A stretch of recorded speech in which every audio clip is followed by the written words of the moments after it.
Good afternoon. Celeste, today was Ash Wednesday. What are you giving up for Lent? Are you giving up anything for Lent this year?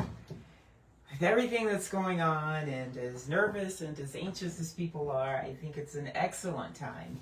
If you've never focused on the Lent season before, my dad called me very late last night. I called him earlier, but he was taking a nap. And so, of course, once he finished taking his nap, I guess he decided to wake up and give me a call at midnight. And I says, "Oh, you're not sleeping anymore, huh? I slept all night." And so, anyway, I asked him if he was doing anything for the Lent season. I don't know if I asked him that. I asked him something about Ash Wednesday, and he's like, "What's Ash Wednesday?" And he knows better. So, anyway, today's scripture, today's verse is about the healing of a young boy and being brought to the disciples first, and they were unable to do anything, and then Jesus took over. So we're not going to get into what Jesus said about how to heal him or the healing itself.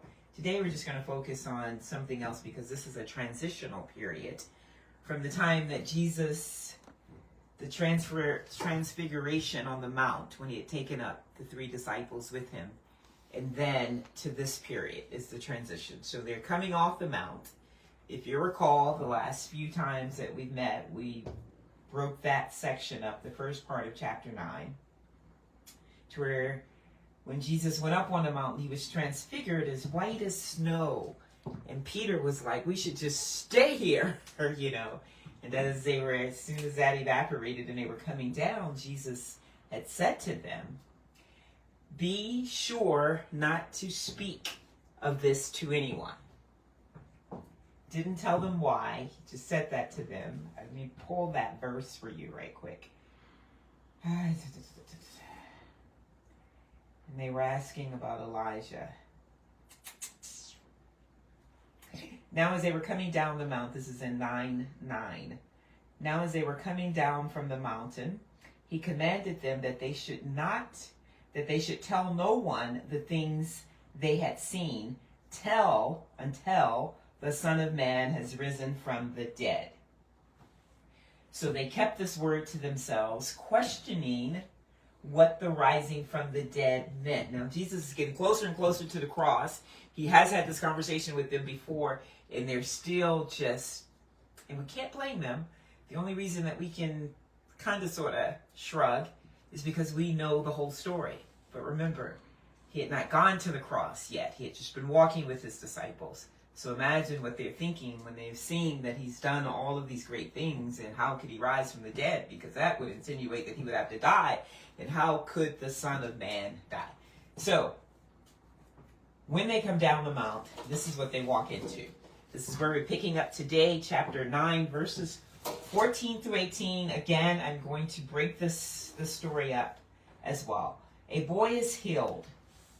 And when he came to the disciples, he saw a great multitude around them, and scribes disputing with them. Immediately when they saw him, all the people were greatly amazed, and running to him, greeted him. And he asked the scribes, "What are you discussing with them?" Then one of the crowd answered and said, "Teacher, I brought my son who has a mute spirit. And wherever it seizes him, it throws him down, he foams at the mouth, gnashes his teeth, and becomes rigid. So I spoke to your disciples that they should cast it out, but they could not." Stopping right there at verse 19, we're going to pick up on the rest of that the next time. So what does the story remind you of? It reminds you of this crowd being amazed. Why is the crowd amazed? This takes us back to the first 3 or 4 chapters of Mark. The first time Jesus ever walked into a synagogue. What was the first thing that the people said? They were not amazed, but they were astonished by his teaching, because he taught as one with authority and not as the scribes. Then, when Jesus came and he healed the first leper that approached him, And was it the first leper? It was the lame man, that he said, pick up your mat and go to your house. And he arose, took up his mat, and left the presence of them all, the Bible says. And when he did that, it says, all the people were amazed. And they glorified God, saying, we've never seen anything like this. And also, when there was an unclean spirit in the synagogue, the first time that he ever taught in the synagogue, there was a man with an unclean spirit. And as soon as he saw Jesus, he cried out, let us alone. What do we have to do with you, Jesus of Nazareth? Have you come to destroy us? We know who you are, the Holy One of God. And immediately Jesus rebuked him and told him to be quiet and come out of him. And after the unclean spirit had convulsed the man and shouted out in a loud voice, he came out of him, and then all the people were amazed. So this is another time. We keep hearing this again. So what are they amazed at when Jesus is just coming down the mountain? It says they're amazed at him. This is the same thing, that feeling that you have when you see someone that, if I were to see Brandon Lake, I would just be like amazed, because his music is so beautiful. His singing of the gospel songs is so wonderful. I probably would just, And so this is one of those things where they recognize him. And it says his disciples, mind you, you have the remainder of the 12 outside of the 3 that he took with him, but all of the people that followed him were considered to be his disciples, although he had appointed 12 that they might be with him and that he might send them out to preach and that he might give them power to heal sickness and to cast out demons. So this crowd is standing here. So we know that some of his disciples were there because that's who the man brought his son to. He's bringing his son and he's saying, help, help, help. You've been walking with the man called Jesus. You've been sitting under the man called Jesus. You've been eating with the man called Jesus. Surely you can do what the man called Jesus has done. And apparently they could not. We're going to talk about that the next time. My focus today, again, is on the character of Jesus, and it has a lot to do with where we are today. So the character here says what? He just told his disciples, do not speak any of this until the Son of Man has risen from the dead. So when he's telling them that, because it's soon approaching the cross, he has to be thinking about it. It has to be on his mind that he's going to the cross. Remember, just before he goes to the cross, when he's in the Garden of Gethsemane, he's saying, praying that this cup can be taken away from him, but not my will, your will, God. However, it's something that was this big thing. It's a moment he's going to be separated from his Father. And so he has that on his mind, but yet he is fully prepared to come and deal with the ordinary challenges of the day. It's just like, and then the second piece of that is very close to it. It's how we deal with the big things in life. Sometimes, people would think the big things would knock you off your rocker. But it's the big things, and I don't know if because we know that they're so big and there's not but so much that we can do, that we tend to have this calmer spirit about it, versus when the mailman left the mail in the rain on the step instead of putting it in the box. Those little things that irritate us. And so the reason that this is so beautiful is that someone that's going to save the entire world, not just the ones that followed him, not just Joes that believed at that time, but it says that anybody in the future that would come to believe him will also be saved. But at the time that he went to the cross, whether you were saved, whether you believed him or not, then this gift of eternal life was going to be extended to you. So this is someone who's coming to save the world, but yet every individual in the world is important to him.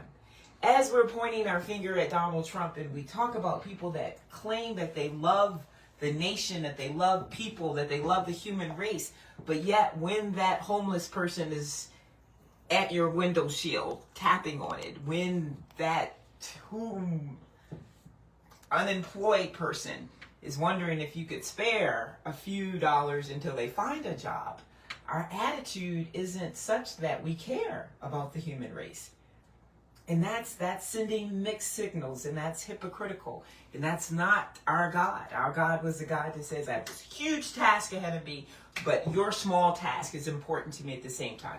I'm going to save the whole world, but I'm going to save each individual that needs me at this present moment as well. And that's the key point that I wanted to make.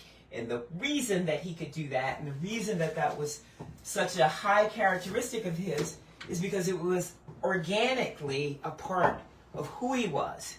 And that part is on a daily basis, throughout the day, he was always walking with his Father. He was always seeking to do the will of his Father.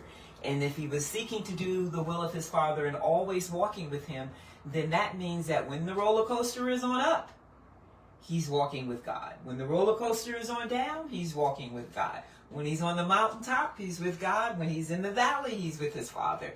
Unfortunately, sometimes the higher we get up the mountaintop, we tend to forget about who God is, and we tend to pull him only in our crises situations, only when there's an emergency, only when we have been knocked off the boat, we don't know what we're going to do. He almost becomes the alternative.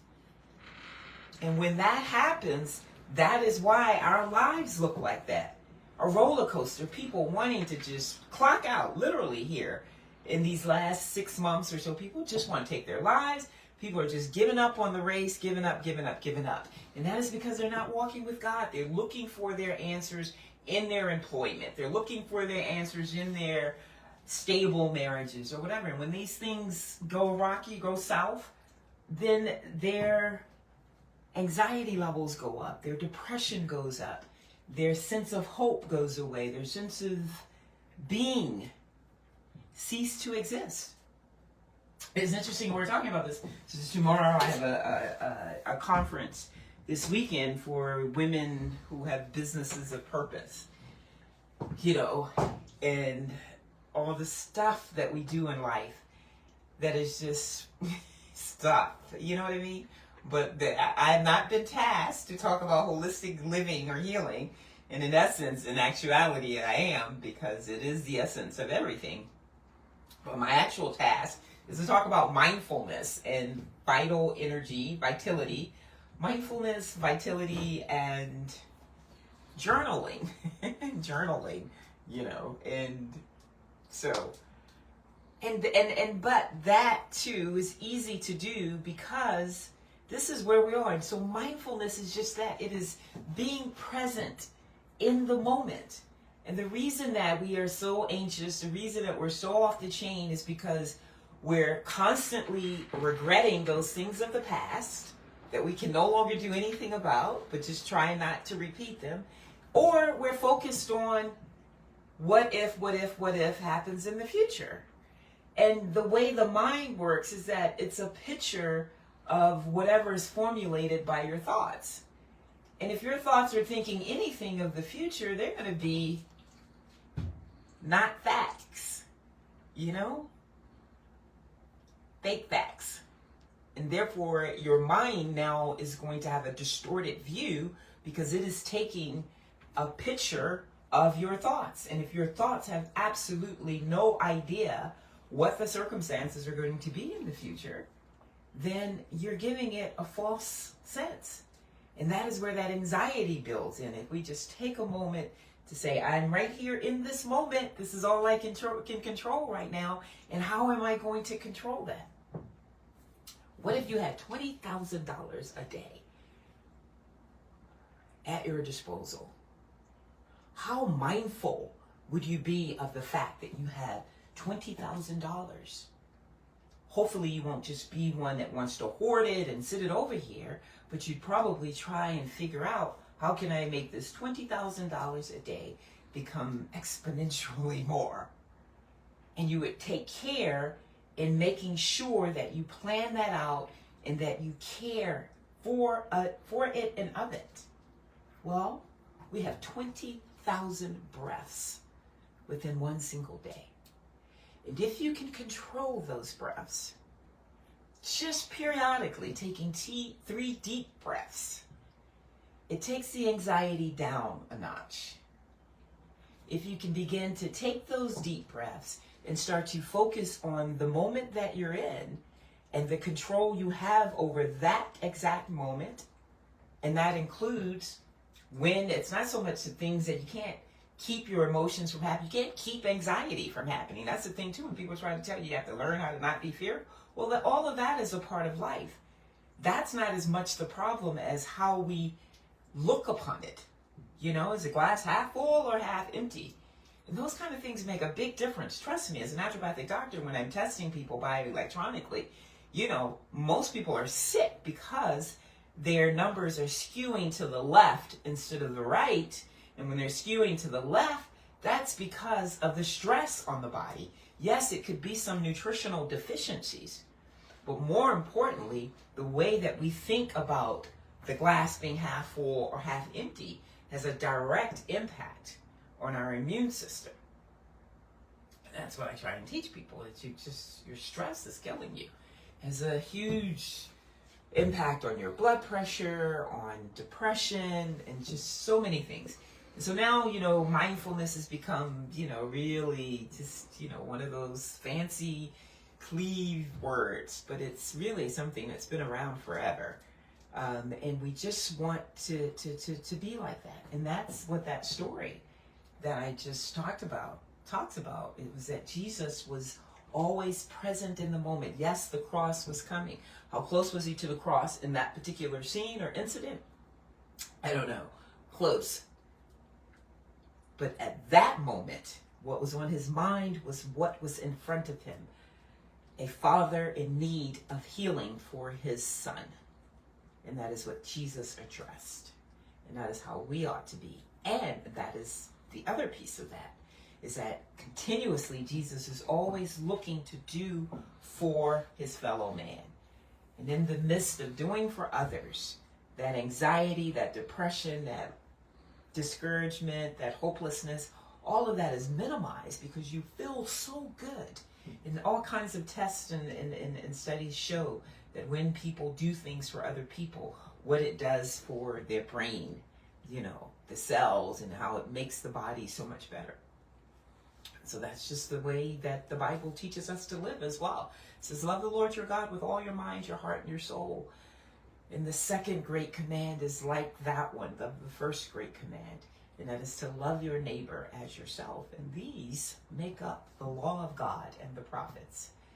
And so next time, and we're going to see what happens on next time, because as we are moving towards the Resurrection Sunday, we may take some time off here. I may take some time off. This time next week, next Friday, is my birthday. And so that's not our video week. But I've got a lot going on for the 3 weekends in March. So I'm thinking I'm going to take some time off in here. But I think we're going to come and finish this story. I think we can get one more session in, and then we'll reach chapter 10, and maybe we'll take a break at that point. Now, mindfulness, when you are moving into the Lent season, this whole thing about fasting and prayer, it's a good thing. And when the mind isn't focused on food and food preparation and just doing all these things, it gives you more time to focus on God. It gives you more time to be detached from so many other things. And that other piece of mindfulness is that ability to just detach yourself from the things that are going on around you. It's a great time to just say, you know what, I'm not going to be on social media for 40 days. I'm not going to be on social media 24/7 for 40 days. I always say good, better, and best. So if you're like fanatical about just scrolling all day long, then half of the day I'm going to scroll. If you're scrolling half of the day, then I'm only going to do that a few hours of the day. Whatever it is, to gently pull yourself back. Because in talking about vitality, which is the life force that controls the mind and the physical being, if you don't have vitality, you don't have life. So you have life, and then you have lifelessness. And so that has everything to do with energy. You know, and energy is real. I think that is one of the most underestimated, underrated, underdiscussed health things that we just need to talk more about. And I am real clear about energy. I tell people, I don't want that energy in my environment. I don't want to be around things. You look at things, you're constantly being invited to things that just, if they're not a part of your spirit, you need to not be there because it is going to take away from you. So when you talk about vitality, you talk about the ability for something to nourish the mind and the body. So take a look at those things that you're involved with on a daily basis, and then start saying, okay, this is in, this is nourishing for me, this is D, this is depleting for me, and to increase those activities that are nourishing for you, and try, if possible, to get rid of those that aren't.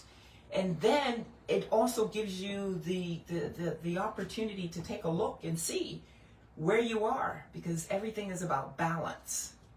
And if your life is where the scales are tilted towards a bunch of activities, a bunch of people, a bunch of events, a job, relationship that is depleting your energy, then it's putting you in the lifeless category. And sooner or later, it's going to zap everything from you. Does that make sense? I really need to focus on these things. Okay, so today, we're going to do that thing that gives you so much life force. And if I had more time, I would talk. If I had more time tomorrow, I only have 30 minutes to talk tomorrow. If I had more time, I would talk about life force that is in foods. So you go from live foods to lifeless foods. And it all has to do with the energy. And so when we do these things that we're doing here in this kitchen, it's all about raw foods. And why do we pick raw foods? Because they haven't been subjected to temperatures that exceed 105 degrees. That's why we use a dehydrator. We're going to make some bread today, some sweet essence bread. 5 ingredients and a food processor. It takes like 10 minutes to make this after you've sprouted your wheat berries. And you put them on a dehydrator at 100 degrees. It takes 10 hours, 10 to 12 hours, and then you have this fabulous bread that it's so good for you that you can put it, just wrap it in paper towels and put it in a brown bag, and it's good for about a month. You know, because it doesn't have that stuff in it that usually ferments in your body. You know how we talk about most individuals have 20 to 30 pounds of undigested matter in their body, and that's from eating things like the ingredients that you find in regular bread. So in this, we have sprouted berries that have been brought back to life. These are wheat berries, and wheat gets a bad rap because the wheat, as we know it today, has been processed. It's been stripped of the actual wheat and all of the wonderful nutrients that come into it. And then it's processed, and it goes through all these other things in order to get it to be able to stay on the shelves for a certain amount of time. But when you take the natural wheat berries, which we took, and then we sprout them where they have these, see, I'm just holding it by the strings. I have a clump of them, and they have strings because they've sprouted, so they've grown a tail. And when you're making bread, unlike when we sprout our chickpeas, we just kind of want it to break the shell. These you want to actually have the sprout be about the same distance as the berry itself. So we have soaked and sprouted wheat berries. That's a 2-day process, 2 to 3 days. In the wintertime, if you're in the heat in the house, it can be a quicker amount of time. Then we have our dates that are soaking in orange juice. Dates, I've said the Bible talks extensively about eating dates. Dates have magnesium, copper, so many minerals involved in them. And then we have nuts. We always say nuts, seeds, grains, fruits, and vegetables. That's your ultimate diet. And so, of course, we've talked about the fact that nuts are very good for you. I saw an article the other day about saying, guess what nut could be good for the brain? And I says, all of my followers know that because I talk about it all the time. I'm trying to find a whole walnut here. The walnut actually is the shape of a brain, which means it's going to be excellent for the brain. But if you flip it upside down, it also has the shape of the lungs, and it's also very good for the lungs. But we tend to call the almond the king of the nut categories because of its nutrient. All of them are nutrient dense. But this is where we're getting our fat from, we're getting our protein from, and it's just very difficult, if not impossible, for the body to actually be able to digest the nut unless it's been soaked. Why is that? Because nuts do not grow like this. They grow in a shell. Once they've been removed from the shell, they go into a state of dehydration. That dehydration looks a whole lot like something that has no vitality. And so when we bring it back to life by putting it in water, we're simply bringing it back to a hydrated state. And that is what the body can consume. And then we actually put it into a pre-digestive state, which makes it easier for the body to digest it, ultimately assimilating the nutrients in it, and then, of course, easily eliminating the byproducts that are left over. We have apples. I always tell you an apple a day definitely keeps the doctor away. I can't tell you just the importance of, I try to eat 2 apples a day, and then I drink apple juice. So apples are so good, and these are really good. I got them from the Tacoma Park Food Co-op, the local apples. They're just wonderful. So I decided that I would make this sweetbread version. We've done the toast before. With the toast, you wouldn't put the dates soaked in the orange juice. When you put the dates soaked in the orange juice, that's like putting butter and cream, whatever it is that you would put in the regular bread to make it taste sweet. So this is our natural sweetener. And then you get all the nutrients associated with that. And then we simply have olive oil here. So we have nuts, walnuts, and almonds. So basically that's just really, because you can use one or the other or both. So that's one ingredient of nuts. Then we have dates, and then we have the wheat berries, and we have apple and olive oil. Really 5, if you want to say 6 ingredients. A food processor, and that's it. And we're going to make some fabulous bread. I kind of doubled up on the ingredients, the volume, just because it has to stay on the dehydrator for 10 hours. So if you're going to put something to work for 10 hours, you may as well put a lot of it to work. You could easily do a smaller batch where you would have like 1 or maybe 2 small loaves. This should get us at least 3 little pieces, 3 or 4. So what we're going to do is simply put all of these ingredients into the food processor, and that is, so these wheat berries, when you hear them like that, that means that they were soaked and sprouted about a week ago. You really want to try and use your stuff right after you do it, but sometimes it's my intention. I didn't have a couple of ingredients maybe. So we're going to do this in, I think, 2 small batches, just to keep things churning here. We can always add some water. So it's going to be the olive oil. That's going to put some liquid in there. We're going to use the liquid that the dates have been soaking in, just to make sure we get things churning again. You know, live video, when it goes, you're going to put like half. I'm taking like half of all of the ingredients, or a few handfuls, and we'll see what we're looking like. You really don't need a lot of apple, but I love apple. And that's going to make it a little sweeter as well. So you can have a sweet bread, or this is going to taste more like a Saudi Arabian type of bread. I have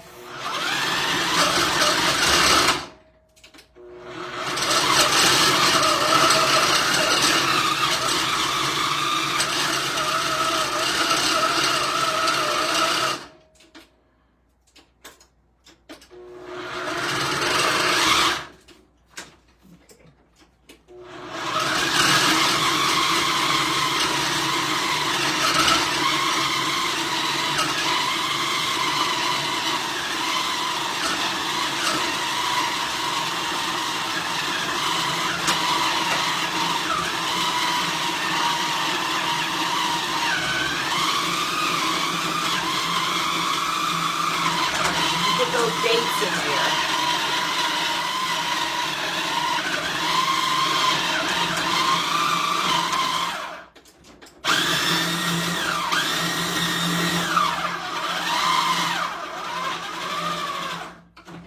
The dates are the thing that mix it, but you don't want it to be too smooth either, because you want the bread to have some texture to it when it's raw. So this is actually turning very well. I'm just gonna move it so that I can put more of the wheat berries in it. I think I'm going to add some water in a minute. See how much fun this is? Then, when you have the olive oil, so that you don't clog your sink, you take whatever dry ingredients that you have to just kind of clean the bowl at the same time. That's just a Martha Stewart. Not that Martha Stewart told me that, but like, you know. So we're going to put the rest of these in here. Add a few more dates. I'm going to turn this, but I'm almost positive that we're going to need. So this is the other thing. You can add yourself some water or orange juice.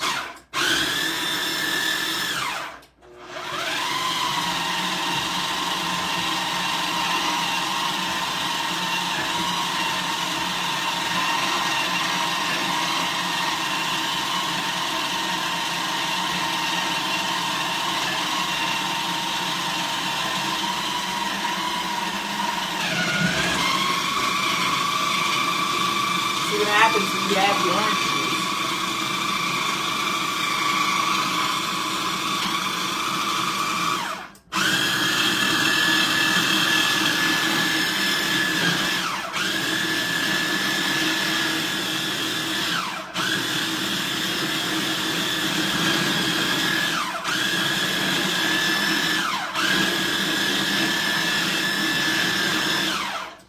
That's why you guys want to have the ingredients ahead of time. So, you know, when you're doing the cooking demonstrations on social media, they always fast forward. They show you putting it in and it goes, but this is good so that you can see and have some real working knowledge or a practical experience of what it's like when you're using raw ingredients, when you're putting things in a blender, you know, so that there's no surprises for you. So this has gotten to be a little loose. I think I went a little overboard with the orange juice. That's okay, because we have plenty of extra nuts here. So we're going to blend this one more time. And then we're going to be done, folks. How do you like that? This is one of our shorter videos.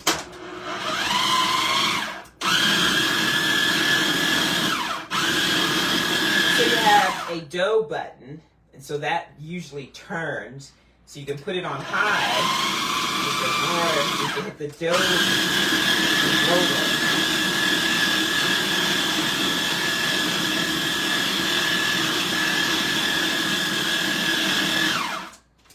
And did you guys notice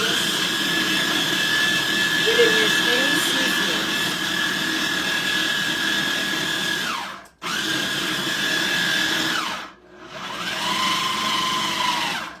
You know how sometimes you just feel like you gotta put some cinnamon, some nutmeg in anything that's going to remotely resemble a baked good. But in this case, the richness of the dates, the orange juice,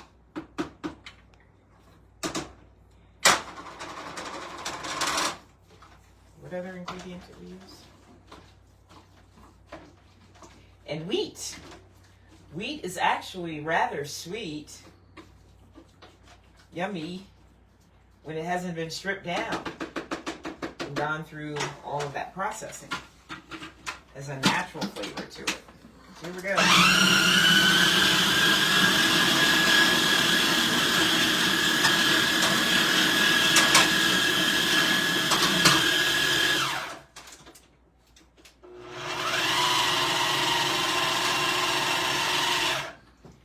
that's all we need to do. So you probably had seen that, and we really don't even need the mixing bowl.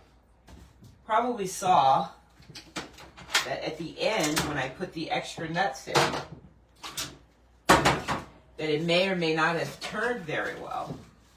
Well, it doesn't matter, because we're just going to have it as bread. And so if it says bread, you've had bread, obviously, different types of bread that has nuts in it. And so you've seen like a half of a nut or a quarter of a nut. So we're going to take our dehydrator sheet, Pyrex sheet. Only need one. Probably need 2 layers. We're going to turn the dehydrator on in a second to 104 degrees. We're just going to wet this with our fingers so that it's easy to come off. That was a bit much, so we're going to put a little on the next one.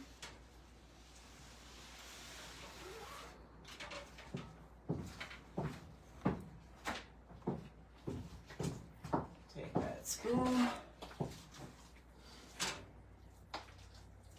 And so then you can create loaves if you want. No more than about an inch thick. They'll flatten out a bit, and you keep it on for about 10 hours. What you want to do is keep it on so that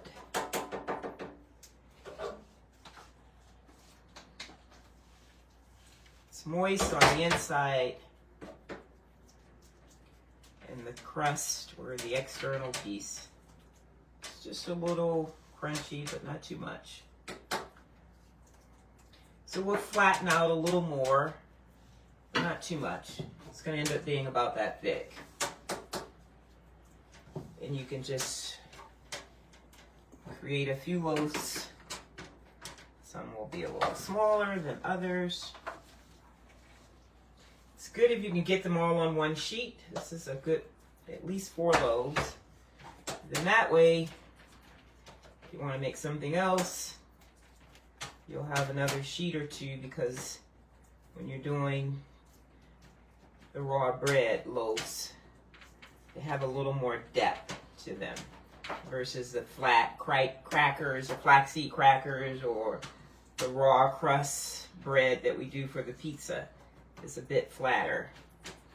And so when you're using a dehydrator that has 7 or 8 shells, it's only usually about that much space between them.